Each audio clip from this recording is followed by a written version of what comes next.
Mesdames et messieurs, n'ayez crainte, Leïla ne va pas essayer de faire de blagues. Salut, c'est Thomas Wiesel, humoriste suisse super connu. Check, Thomas Wiesel. Qu'est-ce qui vous a frappé dans l'actualité, Thomas? Ah bah voilà qui est mieux, c'est le cas de le dire, Jonas. Gifler ses enfants pourrait bientôt être illégal, ainsi que toute forme de châtiment corporel. Je vous avoue que je suis un peu déçu. On m'a dit que je passerais après quelqu'un qui a fait des centaines de millions de vues sur Internet. J'espérais que ce soit une actrice porno. Cuisiner des épinards, et si vraiment rien de tout ça marche, forcez-les à écouter LFM. Vous avez vu un peu les Paralympiques? Rien d'autre à foutre en août comme moi, trop bien. Et Thomas Wiesel est dans la place.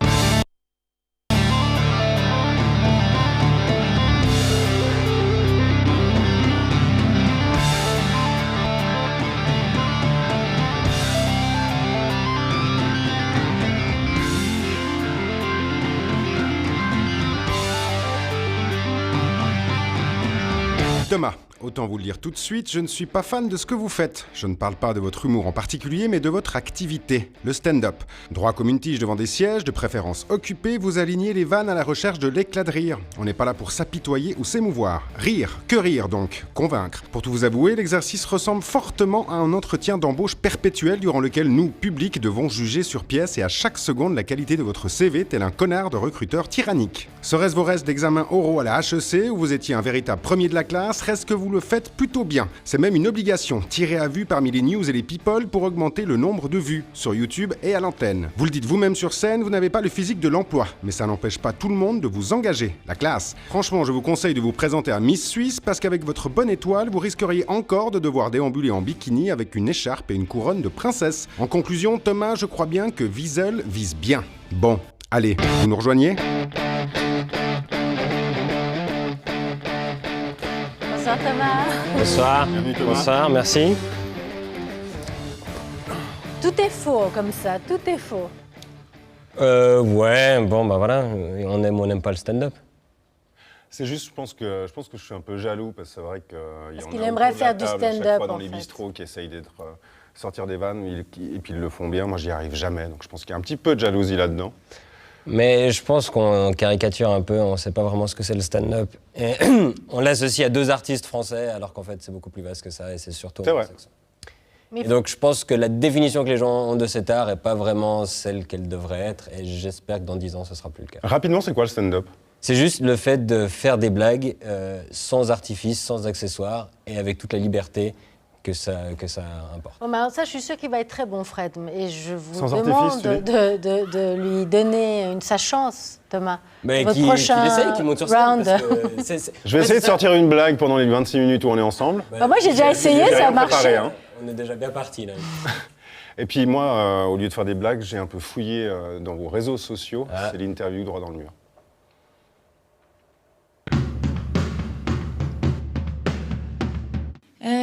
Je suis pas très prête ce soir parce que j'avais autre chose à foutre aujourd'hui. Et donc j'ai noté mes blagues sur ma main.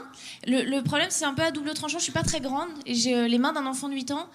Du coup, j'ai pas la place de noter beaucoup plus que 5 minutes de vanne. Mais dans l'autre sens, tous les garçons avec qui je suis sortie jusqu'à maintenant sont tous persuadés d'avoir un sexe énorme. Donc ça se... Marina Rollman, une de vos collègues, et évidemment, comme tout le monde, vous aimez vos collègues. C'est un peu un truc, nous on a reçu de 3 humoristes. Il faut montrer ce qu'on aime, ce qu'on trouve drôle. Et moi maintenant, j'aimerais bien savoir, parce que vous la mettez sur Facebook aussi comme d'autres, hein, de vos collègues, qui c'est que vous trouvez pas drôle ? Mais ce qui est difficile en Suisse, c'est que tous les humoristes, on se connaît. Donc après, il y en a certains, on aime moins le travail, ça nous correspond moins. Mais comme on connaît la personne, c'est beaucoup plus compliqué de critiquer. Mais moi, c'est vrai que les jeux de mots, tout ce qui est un peu vieil humour, ça me touche nettement moins. Vous voulez des noms ? Ouais, un exemple. Juste un. Les Putsch. Ils ont arrêté, donc ça va. Il y a moins de risques. Ils sont encore vivants, hein, donc ils peuvent vous retrouver à la sortie. Mais ils ont... Mais on n'a pas besoin de balancier dans le fond, peu importe. Non, et puis c'est très différent aussi quand on commence à faire ça, c'est qu'on n'a pas du tout le même... Moi, je suis plus du tout spectateur. On se compare tout le temps. Et du coup, forcément, ce qui est très éloigné de ce qu'on fait, on a plus de peine à apprécier parce qu'on devient vraiment centré sur soi-même. Donc tout ce qui est aussi les grands showman, les Gad Elmaleh qui crient, qui chantent, qui dansent, machin, pour moi, c'est pas le même boulot et du coup, je m'en dissocie. Et le fait d'être comme ça en promiscuité aussi sur les réseaux, hein, vous l'êtes tous, est-ce que ça aide? Est-ce que vous vous confrontez l'un l'autre, de voir finalement... Parce que l'autre truc qui se passe sur les réseaux sociaux, c'est qu'on a l'impression que vous devez être drôle à chaque fois. C'est-à-dire que tous vos statuts doivent être au moins une vanne. Parce que vous croyez que c'est que sur les réseaux sociaux, ça? Ouais, donc, mais c'est aussi sur les réseaux sociaux. C'est un peu partout. Quand on annonce officiellement qu'on devient humoriste, c'est sur les plateaux de télé. C'est dans les soirées, ce qui est le plus emmerdant parce qu'on n'a pas forcément envie de bosser quand on est avec ses potes. C'est les gens qui vous reconnaissent, qui viennent vous dire « Ah, fais-moi une blague ». Et c'est vrai que c'est un métier. C'est-à-dire que parfois l'interrupteur est on, tu fais des blagues, parfois l'interrupteur est off. Mais on est fatigué à force, non? De devoir à chaque fois s'exprimer avec une vanne ou au moins un truc drôle. Ah, mais moi je le fais pas du tout. Mais Thomas, vous dites que c'est un métier. Alors par exemple, est-ce que moi je pourrais devenir humoriste? Non. Voilà. Donc ça s'apprend pas. Voici de la franchise. Mais non, mais c'est vrai, mais on se connaît un peu, Leïla. C'est horrible, c'est vrai. Non, c'est pas parce que c'est un métier que c'est accessible à tous. Il y a plein de métiers qu'on pourrait pas faire. Oui, mais il n'y a pas un don, un penchant naturel à faire rire, que je n'ai malheureusement pas. Mais je ne mettrais pas en opposition ça avec la professionnalité du truc. Ça devient un job. Quand c'est plus un hobby, ça devient un job. Et ça, les gens ont de la peine à le comprendre. Et je pense que c'est un des plus gros combats. Et que ce soit sur les réseaux sociaux. Bon, les réseaux sociaux, le problème, c'est que c'est la vitrine professionnelle aussi. Donc là, on est un peu obligé de travailler. Mais dans la vie, c'est le plus chiant. Quand les gens disent « il est pas drôle en vrai », t'es là, forcément, quand je suis comme ça, je suis pas aussi drôle que quand j'ai 6 mois pour préparer ce que je vais dire. Et ça, les gens ont parfois de la peine à se les mettre dans le crâne. Surtout que le stand-up, ça a l'air tellement naturel que ça cache tout le boulot qu'il y a derrière. Alors vous êtes de plus en plus exposé. Et sur les réseaux sociaux aussi, du coup, il y a ceux qui vous aiment pas. Ça existe. On en a un exemple là. C'est pas le plus dur, hein, mais voilà, on vous dit de continuer à vous abstenir. Et vous répondez toujours avec un peu d'humour. Est-ce qu'au fond de vous, vous êtes là, est-ce que tu peux te taire, connard? Ou est-ce que vraiment vous le prenez bien? Même moins qu'au fond, souvent, devant mon écran, je le dis. Tout le monde me dit qu'il faut que j'arrête de répondre. Ah oui, c'est ça. Et j'arrive pas encore. Mais il faudrait arrêter, selon vous? Je sais pas. Parfois, quand j'ai un bon truc, j'ai envie de le sortir en réponse, en répartie, surtout quand on m'envoie des trucs aussi pauvres que ça. Mais c'est surtout que moi, pendant 4 ans, j'ai fait ça un peu dans l'indifférence générale, où les gens réagissaient pas vraiment. Souvent, le seul commentaire, c'était mon père. Et du coup, maintenant, d'avoir un peu des inconnus qui réagissent et tout, j'ai vraiment c'est nouveau pour moi. Et quand c'est positif, ça fait plaisir. Et quand c'est négatif et que ça sort un peu de nulle part comme ça, et qu'on sent que souvent c'est motivé politiquement, on a envie de réagir, on a envie de se défendre. Et en même temps, c'est normal parce que vous-même, vous êtes un peu un sniper et c'est le cœur du blabla. Et avant d'en parler, je vous propose d'écouter un petit coup de fusil que vous avez donné à un certain Bastian Becker. C'est ça la différence entre un humoriste et un chanteur de pop mielleuse. Un humoriste, quand le public comprend pas ce qu'il dit, c'est un vrai problème. Tandis que pour un chanteur, c'est un gros avantage. Dans une interview, vous déclarez... Enfin, tu déclares, je vais pas te vous voyer, t'es plus jeune que moi, putain. Pour une fois. C'est un des trucs qui m'énerve, ça. 22 ans et toutes les filles sont à tes pieds. Bon, c'est normal, c'est parce qu'elles ont 6 ans. C'est une caractéristique, ça. Fred le disait, sniper. Descente, c'est votre marque de fabrique? Ouais, c'est un terme qui a été mis à la mode après ce qu'a fait Baffy chez Ardisson pendant de nombreuses années. Mais c'est juste le fait d'avoir un peu de répartie puis de lancer une vanne qui fait mouche directement et qui provoque l'éclat de rire. Et c'est très recherché dans les émissions parce que c'est vrai que ça amène un peu d'animation parfois dans des longues discussions qui n'en ont pas. Mais là, c'est pas vraiment sniper, parce que c'était une chronique préparée que j'avais faite sur lui. Mais c'est vrai que c'est un ton qu'on n'a pas l'habitude d'entendre en Suisse, où on caresse plutôt dans le sens du poil. Et moi, c'est pas mon humour et j'aime bien rentrer dans l'art. Et Bastien l'avait très bien pris ce jour-là, il avait beaucoup rigolé. Et il a gagné énormément de mon respect ce jour-là, parce qu'il est prêt à rire de lui-même et il sait l'image qu'il a. Il y en a qui rient un peu moins? Les politiciens, c'est parfois plus compliqué. Je crois que la personne qui a le moins d'humour dans le canton de Vaud s'appelle Béatrice Métro, et elle est conseillère d'État. J'ai fait 3 trucs pour elle. Elle n'a jamais ri une seule fois. Il y en a qui ont beaucoup d'humour, mais c'est comme dans toutes les professions, en fait. Les gens qui ont de l'humour, ils vont avoir de l'humour s'ils deviennent politiciens. Les gens qui n'en avaient pas avant, ils ne vont pas en avoir. Mais il y a des gens qui sont surpris qu'on les attaque directement parce qu'on n'a pas l'habitude de ça, qui est plutôt de nouveau américain, où ils font beaucoup ça, les roasts, les trucs comme ça. Tous les soirs, dans les late night talk shows, on tape sur les personnalités publiques. Tandis qu'ici, on n'aime pas, de nouveau, parce qu'on les croise dans un cocktail, parce qu'on les connaît tous, et du coup, on a peur de ça. Mais c'est de l'humour. Mais sur le long terme, ça vous cantonne pas à un rôle? est-ce que finalement ça limite pas votre expression Est-ce que vous n'avez artistique? pas snipé tout le monde déjà en fait dans la Si région on me quoi. cantonne au rôle d'être drôle, moi ça me va pour quelques années. En tout cas, après on verra, on sait jamais ce qu'on va faire dans 10 ans. Mais pour l'instant, ça me correspond bien parce que c'est ma personnalité, donc j'ai pas joué un rôle vu que c'est moi. Et c'est assez agréable justement. Quand je vois Joseph Gorgonis déguisé en Marie-Thérèse avant de monter sur scène, je suis pas sûr que je le ferai pendant 20 ans. Ça. Et puis on dit toujours que pour qui aime bien châtie bien. Au final, est-ce que vous êtes vous-même, sans le dire, un peu entraîné sur ceux que vous aimez moins ou est-ce qu'il faut vraiment toujours avoir cette empathie pour l'autre, aimer l'être humain si, Non, moi ce que je préfère faire, c'est quand je suis dans un spectacle, un plateau d'humour, un comedy club, où maintenant je commence à avoir la chance de passer vers la fin parce que je suis un des plus anciens, on se fait vieux, de vanner tous les mecs qui sont passés avant, qui sont souvent des potes, des collègues, etc. Je prends des notes pendant leur sketch et je les vanne tous. Et c'est très facile parce qu'on s'aime bien, parce qu'on est très potes et donc on peut permettre de tout dire. Tandis que pour les inconnus, on ne sait jamais si ça va faire mal ou pas. Donc c'est plus difficile de vanner des gens qu'on n'aime pas parce qu'on n'a pas envie que ça ait l'air aigri, il faut que ça reste drôle. Ça a déjà fini en pugilat, bagarre, rix, menace de mort. stand-up. Quand il y a des gens ivres, c'est compliqué parce qu'ils n'ont pas le deuxième degré. Je me souviens, j'ai fait le repas de gala de Fribourg-Gotteron et il y a un joueur qui était persuadé que j'avais insulté sa mère. Alors que je n'avais pas du tout insulté sa mère, j'avais un peu moqué le physique des filles du Locle. Et il avait pris ça pour sa maman. D'accord. Et du coup, il voulait me péter la gueule, mais pas vraiment physiquement, mais il était très fâché. J'ai essayé d'aller lui parler, il voulait pas me parler.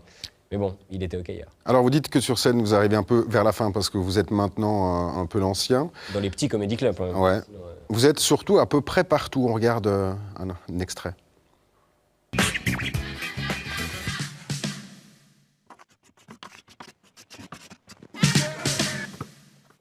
Moi, d'habitude, je vote pas. Mais maintenant que je paye des impôts, il faut juste que je vote pour pouvoir traverser n'importe où et gueuler « La route est à moi, je paye des impôts, je vote !» J'ai été nommé ambassadeur suisse de Joke Nation. Alors ambassadeur, au début, je croyais que ça voulait dire que j'allais recevoir une enveloppe pleine de cash de Sepp Blatter. Toi aussi, le cinéma, t'as toujours rêvé d'en faire? Alors faut que tu participes à Mon Ouest à moi. C'est un concours de petits films sur l'Ouest lausannois. Alors dégaine ton portable.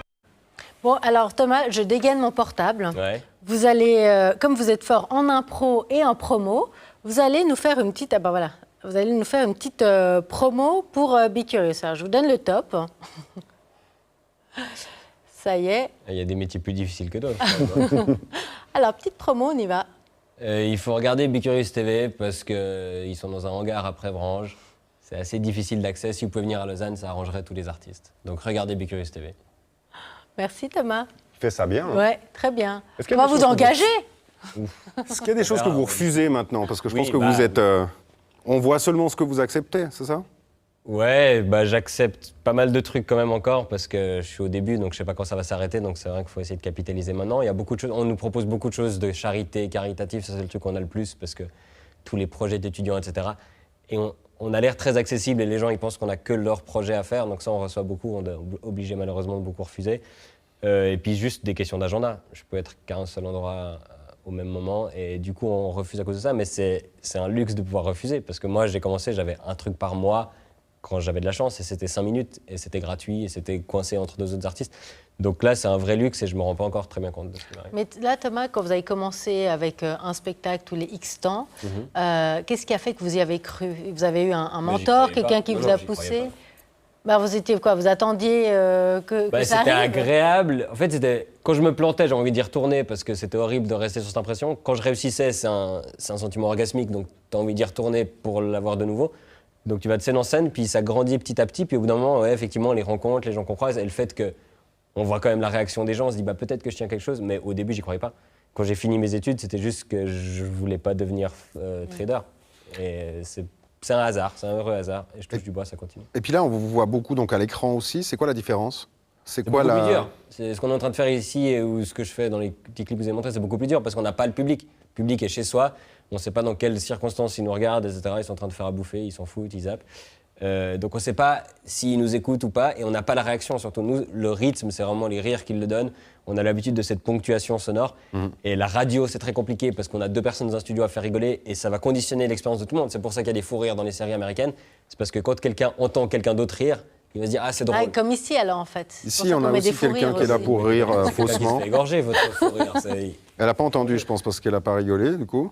Ouais. Ou elle fait exprès. Mais Pas qu'on parle d'elle. Mais alors, dans le fond, tous ces clips ou bien Bon, il y la a 3 télévision, fois, vous avez non, mais la laissé. télévision, les séries que vous faites, c'est plus de la promotion pour justement attirer la foule dans les stand-up. Non, dans mais les c'est aussi spectacles. parce que c'est cool de varier un peu et de pas faire tout le temps le même boulot. Moi, je me considère nettement moins bon en vidéo que sur scène, mais j'y bosse et j'aimerais bien devenir bon. Et non, c'est un peu pour jouer sur différents terrains à la fois. Et toute promotion est bonne à prendre. C'est vrai que moi, je suis jamais programmé nulle part. J'ai de la peine à remplir quand c'est des publics qui doivent payer leur billet. Et donc, de gagner un peu un profil plus médiatique, ça me permettra de jouer plus. Et c'est un peu ça le but. Et c'est ce que vous avez fait à Paris. On regarde un petit extrait de Jamel Comedy Club. Moi, j'ai pas le physique de l'emploi. Quand les autres ce soir montent sur scène, on comprend que c'est pour nous faire marrer.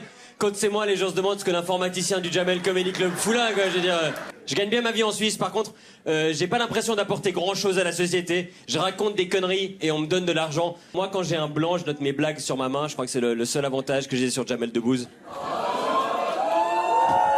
Je vous avoue que j'étais pas sûr d'oser la faire ici, celle-ci. Moi, je pense qu'on peut rire de tout. J'avais même une blague sur l'avortement, mais j'ai choisi de pas la garder.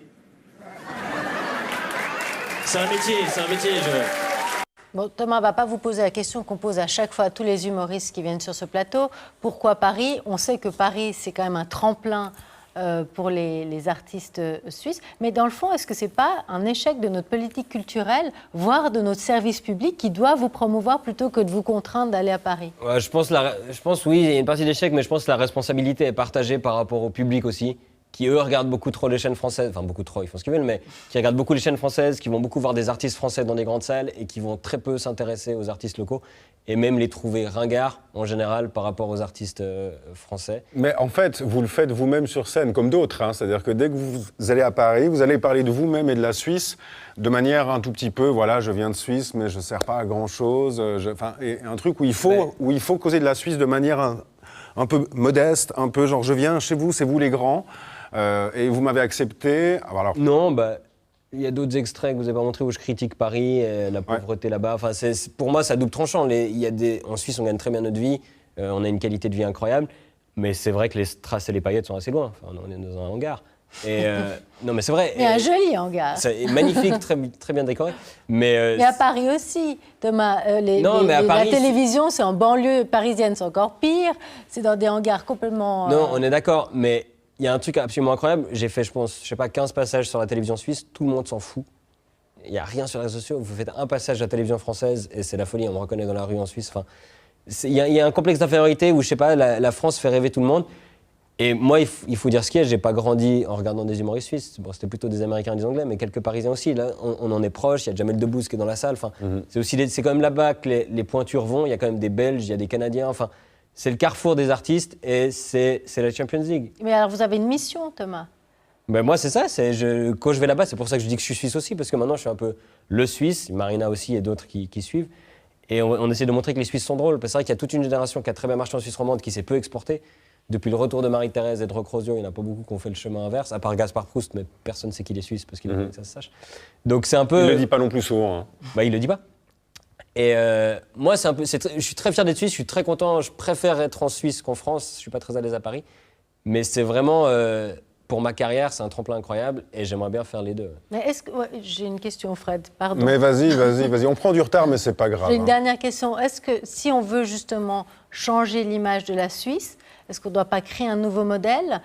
Tous les jeunes aujourd'hui, vous allez, le but ultime, c'est d'être produit peut-être avec une série sur la RTS, la télévision nationale. Est-ce qu'il n'y a pas un autre modèle à promouvoir? Il y a le modèle 120 secondes, 26 minutes qui est quand même... Mais c'est la RTS? Oui.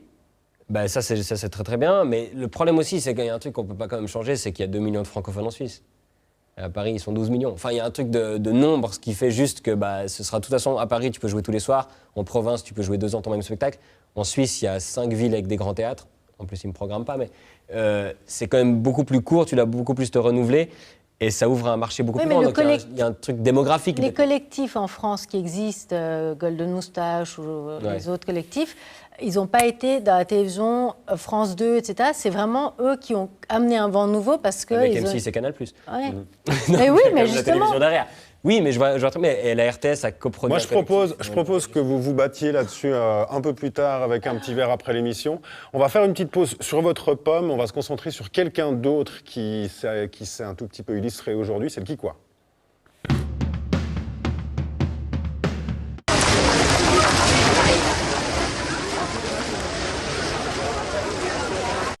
Alors, cette fillette, elle a 5 ans. C'était à Washington. Qu'est-ce qu'elle a bien pu faire pour être sur tous les réseaux? Elle allait donner une lettre au pape François. Eh mais vous avez le temps de regarder les news. Alors, c'est il bien, screen bravo. tout, il screen tout. Et puis, il y avait Je quoi sur voyais cette les lettre? matins, moi. Elle demandait au pape de faire quelque chose pour la naturalisation des immigrés clandestins, dont ses parents, parce qu'elle a peur qu'ils soient déportés, parce qu'elle est née là-bas, mais eux pas. Ah, mais j'ai dit dans le petit portrait que vous étiez un premier de la classe, ça marche assez bien, c'est assez vrai. Hein. On se refait pas. On regarde juste le reste de l'image. La police et les gardes du corps l'empêchent de marcher vers la papa mobile. Le souverain pontife fait alors signe pour autoriser l'enfant à s'approcher. La fillette peut finalement enlacer le pape quelques secondes. Plus tôt dans la journée, le pape François a été accueilli par Barack Obama dans les jardins de la Maison-Blanche. La visite du souverain pontife aux États-Unis va se poursuivre jusqu'au 27 septembre. Voilà, et puis vu que vous êtes attentif à tout ce qui se passe, j'imagine que vous lisez le matin, on est en duplex avec eux.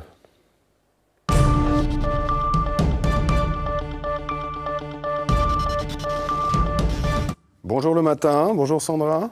Bonjour les curieuses, bonjour Fred. Comment ça va? Ben, pas mal du tout, ouais. Sur quoi vous bossez? Alors, j'ai trouvé une news que moi je pense que les chercheurs italiens doivent avoir beaucoup d'humour. Ça fait depuis 2011 qu'ils fouillent dans un couvent à Florence pour chercher le crâne de Lisa Gherardini. Donc Lisa Gherardini, c'est la femme qui a servi de modèle de Vinci pour la Joconde, Mona Lisa. Et ils ont trouvé un fémur. Voilà, ils espéraient trouver le crâne pour pouvoir refaire une reconstitution faciale. Ils ont trouvé un fémur, ils ont décrété que le crâne avait disparu. Et voilà, des millions de recherches pour un fémur. Et là, je suis sûr que Wiesel, Monsieur Wiesel a une vanne, je suis sûr. Allez. Non? Le crâne de Mona Lisa, non, mais on se demande si les chercheurs n'ont pas mieux à faire. C'est toujours ça, un peu. Là, je vois que la dernière étude que j'ai vue, c'est qu'ils ont prouvé que les hommes sont plus attirés par les femmes dans leur vingtaine. Il suffisait de nous demander, je pense. Et en fait, ça sert à quoi? Maintenant, on va faire quoi avec ce fémur? Là, tout de suite, je pense rien du tout. D'autant plus qu'il n'y a pas assez de matière, apparemment, pour l'identifier formellement. Parce que son mari et ses enfants sont enterrés dans une autre crypte qui a pris l'eau.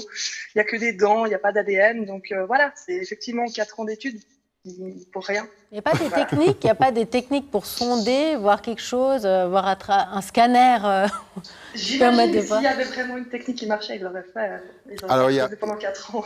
Il y a peut-être un meurtrier qui est tout content qu'on croit que c'est le fémur de mademoiselle alors qu'il a tué quelqu'un, hein, je n'en sais rien. Je pense à un meurtrier de 1400. 1542, ça va falloir faire un sacré travail d'enquête pour retrouver le meurtrier. Merci beaucoup Sandra. Merci à vous. Bonne soirée. Au revoir. Au revoir. Et puis on va freiner un petit peu avec un peu de culture, je crois. Ah, quand même. Si ça vous va. Ouais. C'est comment qu'on fait. À vue, c'est le nouvel album des Fribourgeois de Kabak et on lui fait sa fête le 25 septembre au Bad Bonn de Gand. Bah, si on allait les voir dans leur local avant ça. Allez, hop. Mon sang de bazar, mais qu'est-ce que c'est que ce beat? Voici Kabak qui débarque. Pas vu, pas pris. Kabak, c'est-à-dire un cabaret des bas-fonds pour les Russes ou une courgette pour les Turcs. Drôle de cuisine, vous me direz. Mais trêve de dictionnaire. Du côté de Dudingen ou Gain en français dans le texte et dans les bas-fonds de leur local de répétition, Kabak, c'est 4 briscards aguerris de la scène romande qui s'apprêtent à vernir vendredi à vue leur nouvel album sur la scène du Bad Bonn à quelques mètres de là. Et pour ceux qui se posent encore la sempiternelle question de savoir « Where the hell is Bad Bonn ?», eh bien rien de plus simple, « Over the Rainbow » pardi. Il y a un arc-en-ciel là. Un arc-en-ciel, film. Il y a un arc-en-ciel. Où ça? Là-bas. Là-bas. Je vois pas. Ah oui, là.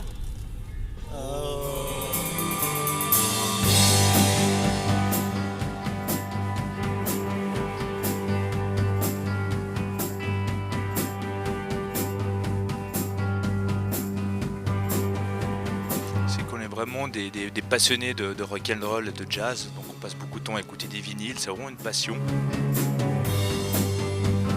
Et aussi on a chacun eu un passé musical, donc Jérôme et Sam, ils ont joué dans Nil, etc., un groupe valaisan qui ont eu une période de gloire dans les années 2000. Et puis surtout Gilles a joué dans un groupe mythique valaisan qui s'appelle Mort aux Alpes avec un certain monsieur Lionel Gaillard qui joue actuellement au monoski.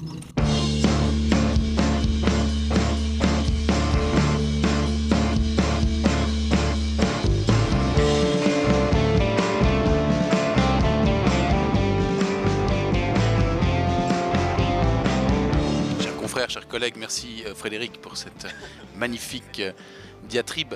Nous avons tous apprécié ta gouaille et cette verve que l'on te connaît. Aujourd'hui, nous sommes aussi ici pour parler de Kabak. Et c'est vrai que la question initiale, c'était peut-être qu'est-ce qui a fait qu'on a bien voulu tous jouer avec Gilles. On pourrait aussi la reformuler comme ça. Et voilà, c'est parce qu'on l'aime bien en fait. Il a quelque chose qui nous a touchés, en tout cas moi. Il a quelque chose qui nous a touchés dans sa manière d'appréhender la musique et les paroles.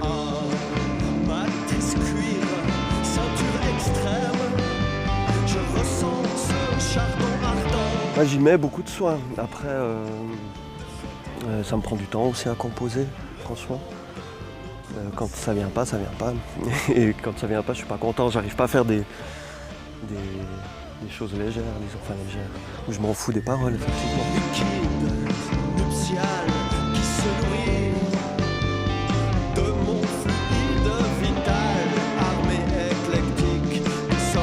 L'écriture, la révolte, c'est des choses qui peuvent être assez liées quand même. Mais ça a marqué l'adolescence, comme, enfin ouais, bien sûr, comme Nirvana.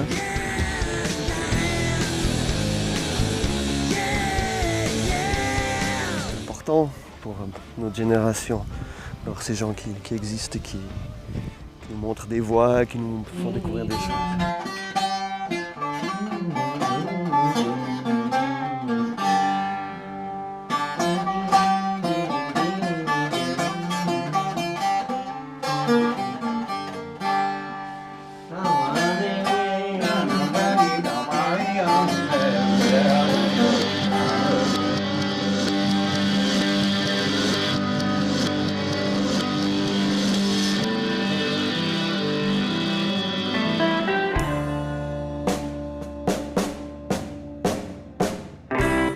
Thomas Wiesel, rapidement, s'il y a un artiste qu'il faudrait qu'on écoute, que vous aimez beaucoup en ce moment, ce serait quoi? Comme musique? Ouais. Childish Gambino. C'est un rappeur américain qui fait aussi du stand-up, d'ailleurs. Donc en fait, ceux qui balancent des vannes doivent aussi s'inspirer du flow des... Moi, j'ai toujours écouté beaucoup de rap, j'ai grandi avec le rap. Ouais. Ça se voit pas trop, mais c'est ma musique. Alors, on l'a entendu un tout petit peu, c'est elle qui touchait les petits boutons des rires, parce qu'évidemment, nous aussi, on est un peu fake. Et puis, on fait des rires un peu enregistrés. Mais la personne qui les lance est réelle, c'est Céline Favre qui est en régie. Elle va nous rejoindre. Bonjour, coucou. Elle a regardé le talk pendant 26 minutes. Et puis, elle vous a écouté aussi. Elle a certainement quelque chose à vous dire. Peut-être qu'elle vous aime un peu mieux que moi. Allez, juste pour faire la balance. Bonjour, Céline. Bonjour. Bon, d'abord, je m'excuse, il y a eu un petit problème technique. J'ai oublié de brancher l'iPad. Du coup, il n'y a pas eu suffisamment de rire. Il n'y a pas eu de rire. J'ai l'habitude. Oh, vraiment, j'étais déçue, quoi. Vraiment, je m'excuse. Je te fais un bisou, quoi. T'inquiète pas, t'auras pas de marque. Voilà. C'était juste pour lui mettre une petite marque sur la joue. Je suis contente. Alors, ah oui. Thomas Wiesel. Thomas Wiesel, oui, ça je sais, Thomas. Donc j'ai regardé plein de trucs sur toi, sur YouTube, etc. Et il y a un moment, je le retrouvais pas là, tu fais un gag sur... Plusieurs moments, je crois. Un gag vraiment, moi je trouve moche, c'est peut-être le seul. Sur les règles et sur les femmes. Comment tu dis cette phrase? Tu fais une espèce de verlan sur le... Oula. Non? Non. Tu dis la teuche. Ah, ça devient doux, tu saignes ça. de la teuche. Horrible! C'est pas épouvantable, moi ça m'a traumatisé. Pardon. Ça m'a traumatisé. C'est choquant, teuche. Parce que nous, ici en Suisse, on parle déjà peu en verlan, mais en tout cas pas comme ça, quoi. Bon, bah, à Paris, c'est le but. À Paris, ils ont adoré. Mais même ici, ça marche bien, parce que c'est une phrase qui est censée choquer et puis qui est censée briser. Ah, ça m'a un peu dégoûtée, quoi. Enfin, bah, bon, pas de problème avec ça personnellement. Donc, je trouve que t'es cool, je trouve que t'es incisif, ça fait du bien en Suisse. Tu vas plus loin que les trois quarts des humoristes. Bon, en une émission, là, t'as quand même critiqué les Peutsch, qui sont un tout petit peu de chez moi, de Châtel. Béatrice, je sais plus comment. Métro. Le physique des filles du Locle, c'est au-dessus de chez moi. Tranquille, ça va? T'es jeune, t'as encore de l'avenir. Arrête de critiquer tout le monde. Bah non. Et moi, avant de me faire critiquer, je m'en vais parce qu'après, je fais trop long. Au revoir Céline, merci. Salut. Et puis, nous avons eu un autre invité hier soir. C'était qui hier soir, Leïla? Toto Morand. Et il a une question pour vous. Alors Thomas, je te félicite d'abord pour ton apparition au Jamel Comedy Show. Je t'avais vu avec mon ami Nathanaël dans un super spectacle au Bourg. Mais on s'était rencontrés une fois auparavant dans une situation particulière. Et je ne sais pas si tu te souviens où c'était et dans quelles circonstances. Voilà ma question. Oh, on rentre dans les questions intimes. Déjà, c'était au Lido, le spectacle de Nathanaël Ranchat. Donc, il se souvient bien. La première fois qu'on s'est rencontrés, non, je me souviens pas. Alors, nous non plus. De la capitale. Mais c'est ça qui est bizarre, c'est que... Non, Merci Toto de nous laisser la question comme ça au milieu du plateau. Je me souviens qu'une des premières fois où je l'ai vu, c'était un des sponsors de l'agence sur la première où je travaillais. Et il avait amené des bouteilles de champagne. Ah bah voilà. Parce qu'il lâchait l'agence pour être sponsor de 120 secondes. Donc voilà, pour s'excuser, il nous a amené de l'alcool, mais il nous a lâché comme. Ah, donc vous étiez ivre la première fois que vous l'avez rencontré, c'est pour ça. Lui plus que moi, je pense. Moi, j'avais une émission à faire, lui pas. Thomas Wiesel, merci beaucoup. Merci à vous. On a une on question vous souhaite. Oui, mais. Le prochain. Alors, il va poser une question, il a le droit de se venger, comme d'habitude. Hein. On vous souhaite déjà une bonne suite à Paris, j'espère. Et puis, vous avez le droit de vous venger parce que lundi. Dans la Prévrange aussi, vous êtes le bienvenu. On créera une scène. C'est pas comme s'il y en avait assez de ces scènes d'humour dans la région. Jamais assez. Et puis lundi, on a Joseph Ziziadis. Alors, je vous laisse repartir au siège portrait et puis vous poser une petite question. Merci beaucoup, Thomas. Merci. À bientôt. Thomas. Et puis, au revoir, Leïla. Je te souhaite un bon repos quand même. Hein, ouais, ça me fera du week-end. bien, je crois. Ça va nous faire du bien. À vous aussi. Ciao.